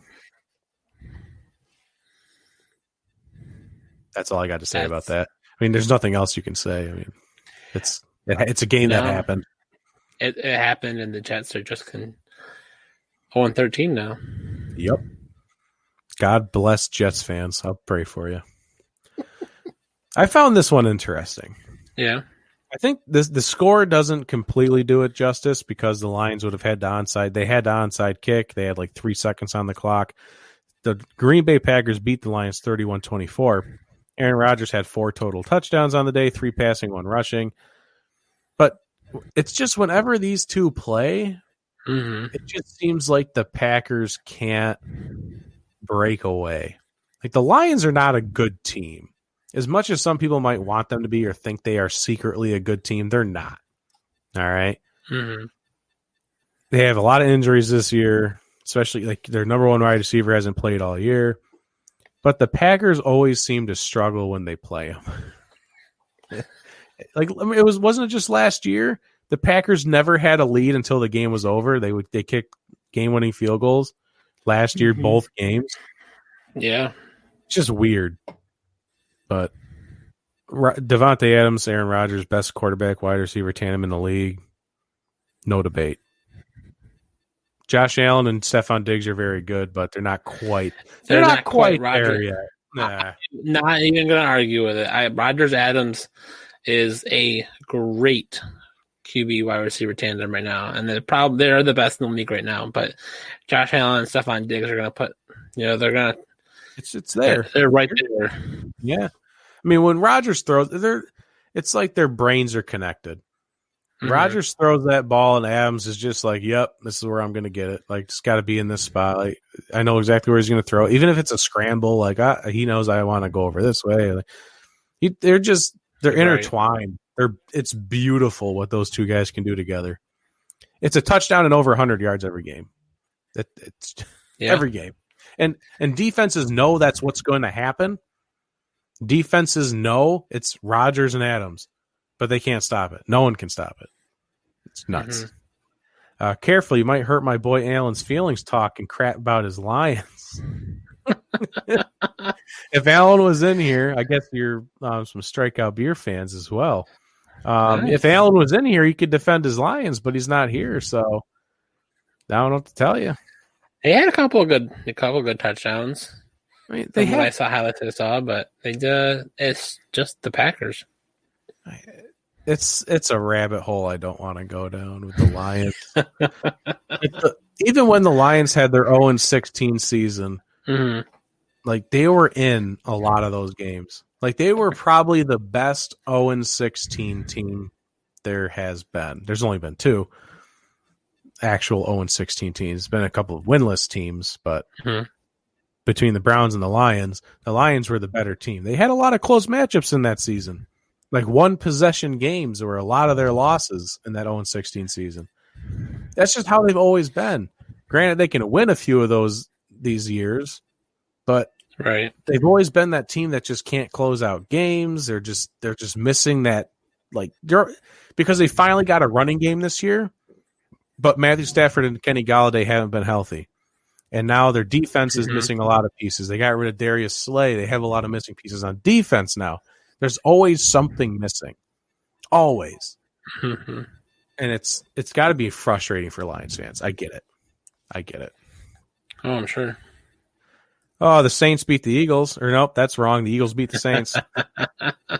I read it left to right. Yep. I read that wrong. The Eagles beat the Saints 24-21. Now, I'll tell you what. A lot of Eagles players defended Carson Wentz, saying, that's our guy. That's our guy. We don't, if he's in there, we're fighting for him. But Jalen Hurts gets in there. This team just felt different. Yeah. If you want to talk about giving a spark to your team to go against the number one defense in the league the past 5 weeks, beat them. My goodness. I'm not sure if it's 100% sure of his stats. Pretty sure he had one touchdown, maybe one interception. I know he had a fumble, but Miles Sanders played his best game of the season. The defense played their best game of the season, had 5 sacks on Taysom Hill, and the defense literally made the Saints do what they didn't want to do. They had to throw the ball with Taysom Hill. And guess what? Yep. It didn't work. In case you were wondering, Taysom Hill, if your game plan is Taysom Hill dropping back and throwing it, that's not going to work. Because the front seven for the Eagles is where their strength is, and it showed. So they had a very good game on defense, a above average game on offense, and Jalen Hurts and Miles Sanders led the way. And this last piece here, the Eagles secondary, they lost like 3 players during the game, one of them for the season now. And Taysom Hill still couldn't take advantage of that. Taysom Hill's not a quarterback, folks. My parents came in. Fly, Eagles, fly. Big week for Eagles fans. Oh, yeah. Big week for Eagles fans. Yeah, it is big for the Eagles run game, especially. I forget the stat right now. But the Saints had not been giving up, 100-yard games to running backs or any kind of rushers. And instead, they gave up 2 100-yard rushing days for Jalen Hurts and Miles Sanders. And man, did Miles Sanders have a great run along that sideline. He just took off. And I was like, and that's what he has. He has speed, but that offensive line can't make holes for him. man. No. It's tough. It's been tough sledding for Miles Sanders this season. It's nice to see him break one. Oh yeah, but I guess that's where the majority of his yardage came from. It was like 80 yards. Yeah, probably.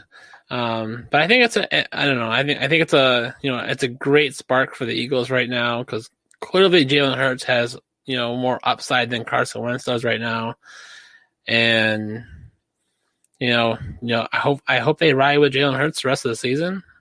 Just really see what they have here, and who knows, could be a better turnout for the end of the season than they thought.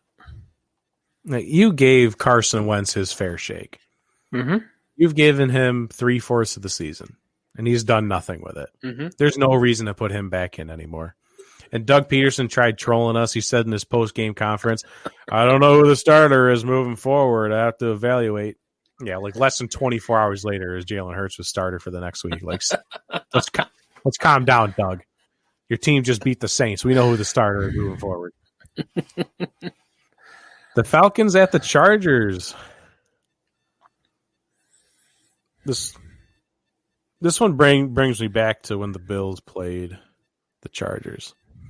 This one hurt my head. Yeah. At the end of the game is coming. It's tied. Mm-hmm. The Chargers have the ball. Justin Herbert is going to try and win the game for the Oh my God, he threw an interception. Oh my God, the Chargers are going to do it again. They're going to lose the game at the last second. It's just, they had a chance to win. Oh my God, Matt Ryan just gave it back to him. Oh my God, the Chargers just won the game. It's kind of like what it was when the Bills played them, right? It's like Josh Allen threw an interception. Oh, Justin Herbert just gave it right back to him. Well, the Bills just gave it right back to the Chargers. That's what happened in this one. Justin Herbert. Oh, Matt Ryan just gave it right back to him, and the Chargers won the ball game. Matt Ryan had 3 interceptions on the day. That's like historically bad for him. Yeah, it's a bad day for Matt Ryan. Matt Ryan has to go at the end of this season, in my opinion. It has to end. Maybe he doesn't have to. He doesn't have to go, but you have to have an alternative plan ready to go. You need a backup. You need to draft a quarterback now. Yeah, I was shocked they didn't do it last season. That they didn't draft a quarterback last year. Yeah, if they don't do it this year, they're going to put this team in a tough spot. If Matt Ryan doesn't play well next year, because that franchise is going to be knocking on the door of Arthur Blank. Hey, bud, what's the future plan here? Because right now they don't have one. No, they're and the new head coach. They're entering that rebuild time. I feel like the Falcons are especially entering rebuild. You just gotta rip the Band-Aid off and just start over. Yeah, I know it sucks. Every team goes through it. Mm-hmm. It's a crappy time. I mean, the Seahawks I went through it. I went to the Super Bowl with Matt Hasselbeck and Sean Alexander. Guess what? Everything good comes to an end. The next thing you know, we're running the ball. We got Tavares Jackson and Charlie Whitehurst. It sucks. Every team goes through it, but it's the Falcons' turn. Mm-hmm. Beers in the chat from Brandon. He's still lurking. Putting yourself to sleep over there, says Brandon. It wasn't sleep. It was frustration. That game was that was hard to watch. To just watch Matt Ryan give the ball back to the Chargers as soon as Justin Herbert handed them the game, and Matt Ryan gave it right back to him. It's infuriating. Jay here, scared to play the Eagles if they move forward with Jalen Hurts, considering they're the NFC East along with my Cowboys, but they have a lot of the same issues we do: backup quarterback, backup O-line, good wide receiver talent. Eagles, good wide receiver talent. I'm not sure if though it's. Are we going to consider Greg Ward Jr. good wide receiver talent? I'm not sure. And decent running backs. I would switch those. Good running backs, decent wide receiver talent. I would switch those. Yeah, because we really haven't seen much of Jalen Reagor yet. Yeah, he's just kind of – it's like they want to incorporate him in the offense so bad, but they can't. Definitely better defense, but I think that's the new scheme with Mike Nolan. Yeah. First off, he's trash. Nobody else in the NFL even wanted him. I guess that's true. But yeah, the Eagles took a hit not only with their personnel last season and this after the Super Bowl season, but they lost a lot of their coaches. Mm-hmm. Obviously, you said Frank Reich, he's gone, and they lost Jim Schwartz. That's a big hit. They lost a lot of people. So that sucks. Is it all Matt Ryan though? Bad defense, star wide receiver can't stay healthy, shaky running backfield. Yeah, it's all a problem. But you can't have an aging quarterback there running the offense anymore. It's like Durf just said, pull the Band-Aid off. Get rid of Todd Gurley. He has arthritis in his knee. He's never going to be healthy again. Get rid of him. Matt Ryan is an aging quarterback who's inconsistent. Get rid of him. Julio Jones can't stay healthy. Get rid of him. You just have to do these things. It sucks. Yep. Every team does it. It's time. We should probably burn through some of these here. Probably. Washington beat the 49ers. Washington's defense, look out. Yeah. Washington's defense beat the 49ers. They had a fumble 6 from Chase Young and a pick 6 to go along with some Dustin Hopkins field goals. The rest of the offense did absolutely nothing. Alex Smith got hurt. I hope he's okay. Have you heard anything about Alex Smith? He hurt his surgically repaired leg. I haven't heard any more details. I heard it was a minor injury. Oh, okay. So I think he is likely to play this weekend. But Dwayne Haskins will be, suited up, ready to go just in case. All right, because that's never good when you hear that his surgically repaired leg is damaged. That's not good. Yeah, I saw that on the sideline. They had that leg wrapped up, and I'm like, oh, that's not what we want. No, that's his wife's probably in the stands like, oh my God, no, not again. Not again. I will say I will never draft Julio Jones ever again. Like in fantasy? Yeah, no. No, he hasn't. He's never been fantasy relevant. He doesn't catch touchdowns. Mm-hmm. And, I guess he'll have a couple big games here and there. I feel like he's a little – I'm sure he had his prime where you'd want him on a fantasy team, but not recently. Buffalo beat the Steelers. Yep. Go ahead. I'll let you soak it all in. I know you couldn't go to the game, so that sucked. Oh, yeah, that was probably one of the games that really – really hurt to not be able to go to because of COVID. Could you imagine how loud that place would have been beating the Steelers man. at the time? Oh. Insane. Especially when there was a little bit of light snow in the air. Oh yeah, bring it on. Ooh. Just perfect. Football weather. Western New York. Let's see. I was glad to see the defense. They shut down that short passing game that the Steelers like to use because Roethlisberger can get the ball out quick. They talked about it all game. 2.2 seconds, average release time, snap time for throwing the ball. Talk about that 16 times. Yeah, the Bills shut it down, and the Steelers did not have a run game with Benny Snell Jr. or James Conner. It was looking, it was a grudge match in the first quarter. It was 0-0. I'm like, oh, this is going to be a low scoring game. And, I was surprised that the Bills even got the 26. But they get that, that momentum changing pick 6 from Taron Johnson, ending the first half, Allen and Diggs they were connected in that third quarter. This was like the third quarter to watch for the Bills because they didn't fall down. They made adjustments and they took advantage of it. Allen hooked up with Diggs so many times in this game. And just to see Diggs, be the player that he is and fight his way into the end zone like that and get that touchdown, it was just great. I loved it. He's got 100 receptions now, so he does have the league right now in receptions. It'll change on Thursday when the Chargers play the Raiders because is it Keenan Allen or Mike Williams have 99? Probably Keenan Allen.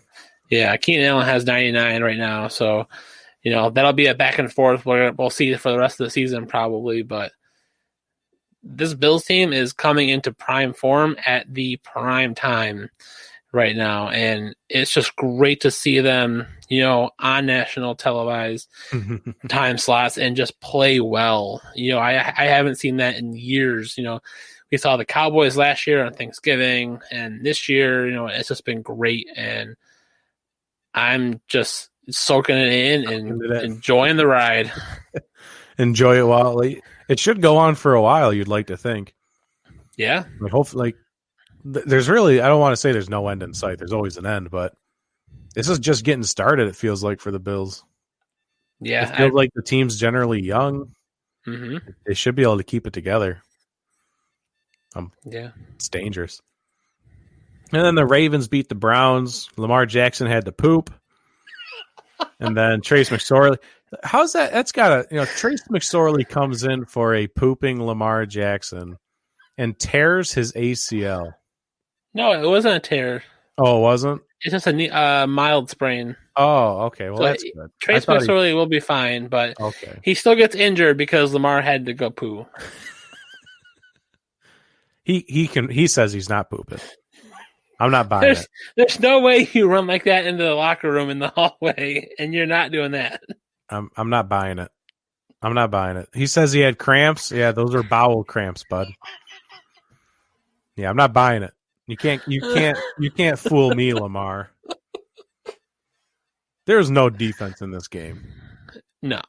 I mean, it's like living through 2018 all over again when the Rams-Chiefs game happened. It's the game of the year. They scored 1 billion points. There's no defense. You can call it the game of the year because it was an explosive game, but you got to be concerned if you're the Browns. Where is Myles Garrett? What just happened to your defense? They had a couple players out and missing. I have Browns fans on my news feed on Facebook. Their excuses were they were missing defensive players. Mm-hmm. I get it. Guess what? If you allow 47 points because you're missing one or two players, that's a problem. That's a little bit of an issue. I didn't hear Myles Garrett's name called once. He was non-existent in this game. And they had 9 total rushing touchdowns in this game, which I believe tied or broke the NFL record for most rushing touchdowns in a single game. Mm-hmm. But yeah, Lamar threw for 1 touchdown pass, which was the one as soon as he got done pooping. Came out of the locker room and he's like, "Oh, you guys need me? All right, here we go. Touchdown pass." Took the lead. And then Baker threw 2 touchdown passes. I guess Trace McSorley's fine, so I won't say that. Yeah. It was a good game. Like, the ending was exciting. Yeah. I'll give him that. The ending of the game was very exciting.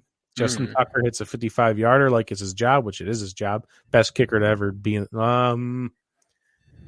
Say best kicker ever, but he's a very good kicker. Like I don't. Is he the best to ever play? Is he the best kicker to ever be in the game? He's like the most automatic, I think, right now. And like as soon as he went up there to kick it, I forgot who I was taught. I was in Rapid Dave's stream. Mm-hmm. And before he even kicked it, I was just like, he's going to make it. I mean, it's just, there's no world where Justin Tucker misses a game-winning field goal. It doesn't exist. So pretty much, yeah. The dude is amazing. But yeah, was it the game of the year?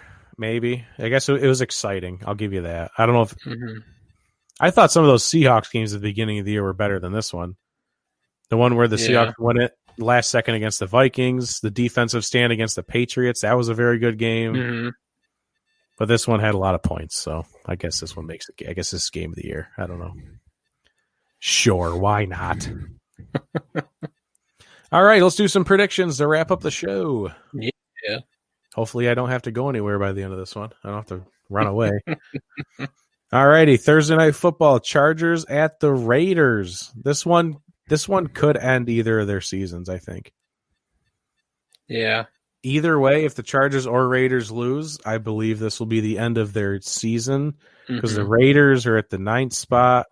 Outside looking in. Chargers have been eliminated. Never mind. They're doing much worse than I thought for some reason. They're done. Yeah, they're done. If the Raiders lose, their season's over. Yep. So for that strict reason, that they're changing defensive coordinators. Their season's on the line. I am taking the Raiders. Yeah, I'm going to go with that same storyline too by picking the Raiders. The Raiders offense, I think, is more put together than the Falcons offense, so I would see them doing better against the Chargers. So I think the Raiders have a good shot. I was like, where are you getting the Falcons in this? They're playing the Chargers. What are you talking about? You brought that one back around. All right. Aha, yeah. Very good. All right. Buffalo at Denver on Saturday. Saturday. Do they have a Saturday theme song for Saturday football? They should. Let's get Mariah Carey or Carrie Underwood up there. Let's get Carrie Underwood to do a Saturday night football. Because I know Brandon, Rapid Dave, he loves Carrie Underwood's. Oh, yeah? Waiting all day for a Sunday night.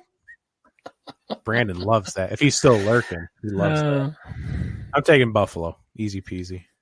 Yeah, I don't think Denver has explosive offense against the Bills. This Bills defense, coming into form. And the Bills, I think, just keep rolling. So I'm taking Buffalo for sure. Yeah, no chance there.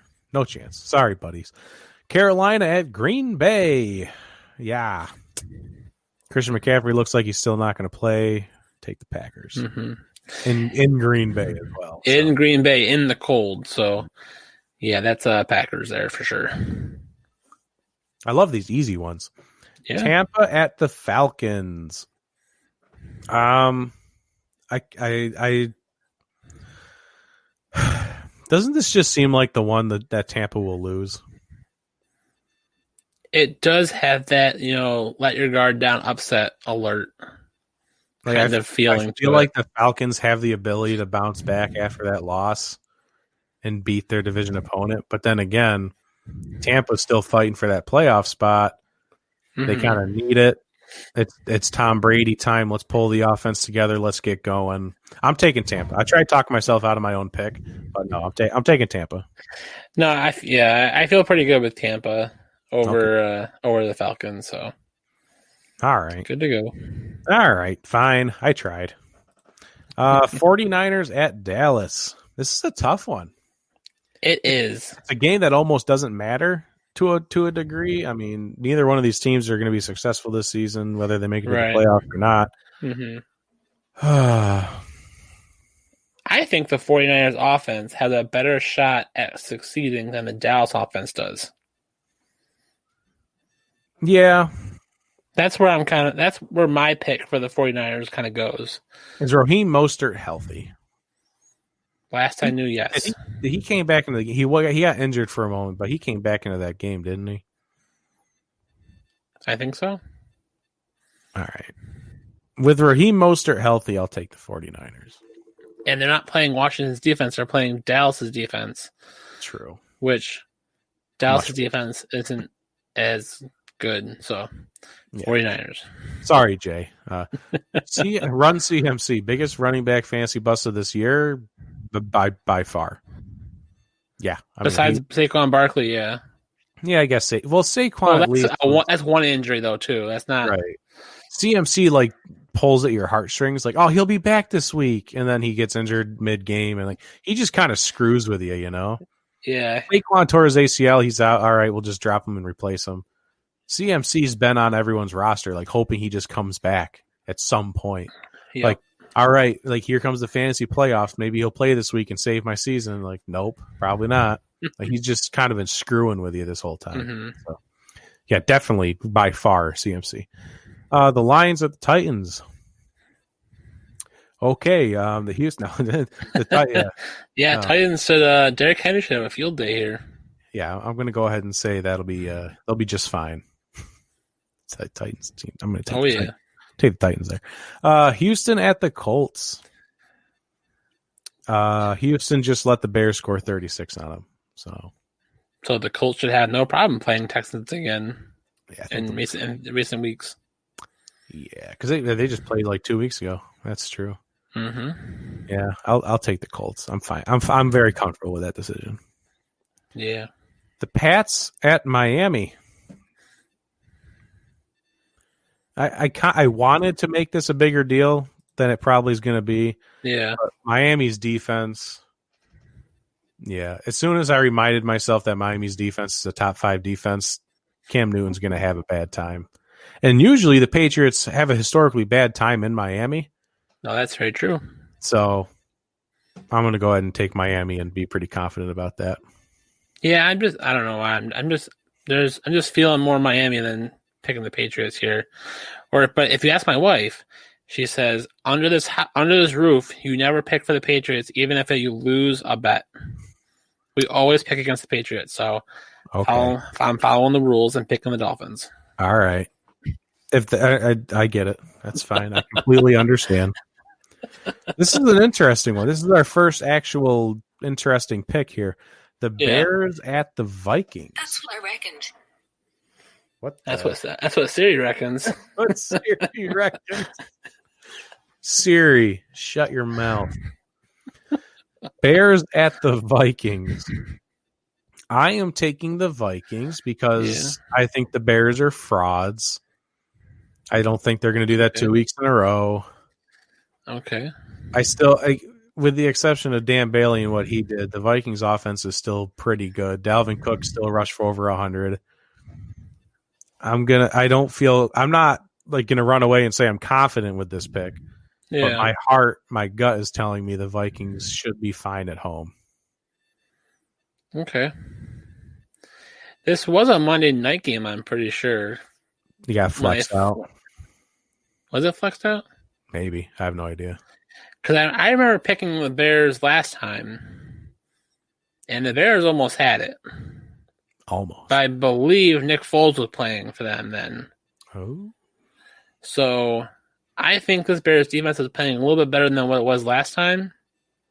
And the Vikings, maybe they're questioning their offense a little bit. How much can you trust Dan Bailey? Do we have to go for 2 every time now? Can we kick a field goal? Is it touchdown or bust?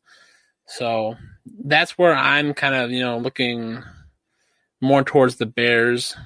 And, the Bears running game, kind of had a pretty good day against the Texans. So they probably won't have quite as good of a day against the Vikings, but I still think they have a good day. I'm taking a chance here and going with the Bears. I don't hate it. Yeah. I don't hate it. My parents think, it's a great way your wife thinks there. Never take the Pats. Never take the Pats. And just so you know, I mean, both the Vikings and Bears are 6-7, only one game out behind the Cardinals.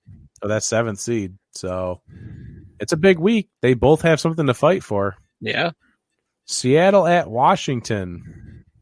I wrote down Washington initially. Yeah. But it's December. Mm-hmm. It's Russell Wilson in December. They kind of just got right with this game against the Jets. They got to sling the ball a little bit. They feel good. They got some momentum.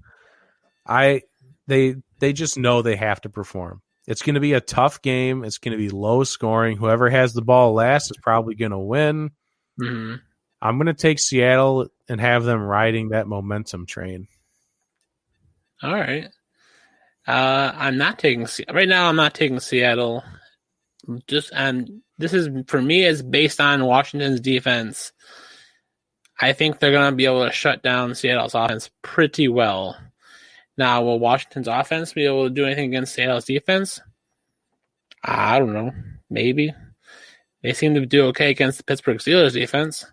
But, hopefully Alex Smith comes back. Hopefully no major injury concern here. Hopefully he's good to go. If that's the case, then I feel better about picking Washington because they seem to be the team that's getting lukewarm at the right time. They're not hot. They're getting lukewarm. All right. I like that. Yeah, and I think I'm with my parents here. They said not without Alex Smith. If Alex Smith is still banged up, he's not feeling right, even if he does play, if he's still kind of like a game day decision and he suits up, then I definitely won't feel comfortable with that Washington offense. And like I said, low scoring affair, very low scoring affair. Mm-hmm. The end score might be 13-10. If that. Yeah. The Jags at the Ravens. Good luck, Jackstrap King. I still don't think the Ravens are fixed. I think No. they just had one very good game. And the entire talk today was the Ravens are getting hot right now. Nobody wants to play the Ravens. If they make the playoffs, nobody wants to play the Ravens in the playoffs right now. It was one good game. Have we forgotten about the past 6 where they've played like hot garbage? Come on. You can't just say they're back. It was one game. All right. And now it'll probably look like 2 games now because they get to play the Jaguars, so that'll help boost everyone else's argument, but Yeah. I'm not buying into that. No. This is where the easiest. This is where it comes into play that they have the easiest schedule, Right. because the last 3 games are cupcake games. So it's just they're gonna pad the wins, pad the stats.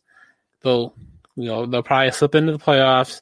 Everyone's gonna be, oh, watch out for the Ravens. They're a low seed, but they just made it in the playoffs, but they're a force to be reckoned with. Nope. Someone's gonna come in and destroy them. They're just gonna kick them back out and say, try again next year. Jaguars, Giants, Bengals. Yeah, I wish the Bills had that schedule. Holy cow. And everybody else will be right. They got hot. They look good. They're ready to go. No one wants to play them. But they've played nobody. It was a great game against the Browns, but they're going to finish the year out playing teams that like have a combined 5 wins. Yeah.